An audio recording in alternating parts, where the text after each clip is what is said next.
Hello po. Ang pagbabago sa panlasa ay maaaring isang senyales ng seryosong kondisyon sa kalusugan na hindi dapat balewalain.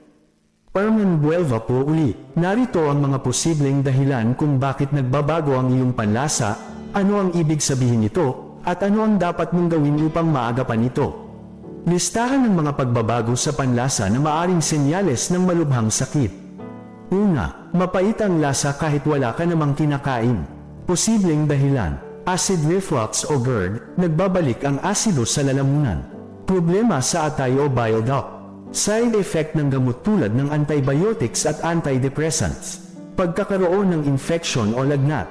Ano ang dapat gawin? Iwasan ang maaasim, maanghang, at mamantikang pagkain. Uminom ng sapat na tubig upang maiwasan ang dry mouth. Kung may GERD, iwasan ang pagkain bago matulog at bawasan ang caffeine at alcohol.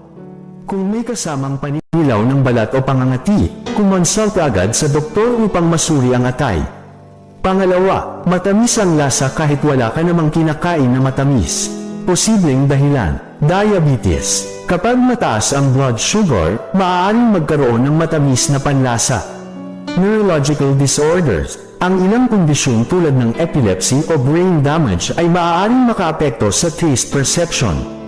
Ano ang dapat gawin? Magpa-check ng blood sugar kung madalas mangyari ito. Kumain ng masustansyang pagkain upang maiwasan ang insulin resistance. Kung may kasamang panghihina o hirap sa paghinga, magpatingin agad sa doktor. Pangatlo, maalat ang lasa kahit hindi ka pa kumakain ng maalat. Posibleng dahilan, dehydration. Ang kakulangan ng tubig sa katawan ay maaaring magdulot ng maalat na panlasa. Problema sa kidney. Kapag may kidney disease, maaaring magbago ang lasa sa bibig. Sinus infection o post-nasal drip. Ang sipon at plema ay maaaring maging sanhi ng maalat na lasa. Ano ang dapat gawin? Uminom ng maraming tubig upang maiwasan ang dehydration. Bawasan ang maalat na pagkain upang maprotektahan ang kidney. Kung may kasamang pamamaga ng mukha o paa, kumonsulta agad sa doktor upang masuri ang kidney function. Ika-4, metal o bakal ang lasa ng bibig. Posibleng dahilan, iron deficiency o anemia. Ang kakulangan sa iron ay maaaring magdulot ng metallic taste. Exposure sa heavy metals. Ang sobrang lead, mercury, o copper sa katawan ay maaaring makaapekto sa panlasa. Side effect ng ilang gamot. Ang antibiotics, chemotherapy drugs, at vitamins na may zinc o copper ay maaaring magdulot ng ganitong panlasa. Ano ang dapat gawin? Kumain ng iron-rich foods tulad ng leafy greens at red meat upang maiwasan ang anemia.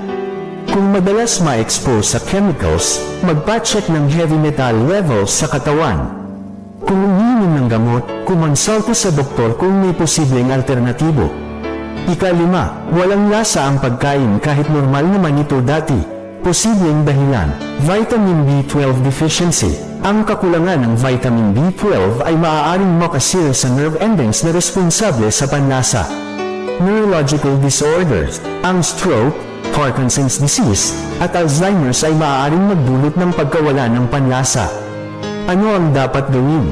Kung may kasamang lagnat o ubo, kumain ng pagkain na mayaman sa B12 tulad ng itlog, gatas, at isda. Kung may kasamang memory loss o panghihina, kumonsulta agad sa doktor. Ingat po palagi. God bless po.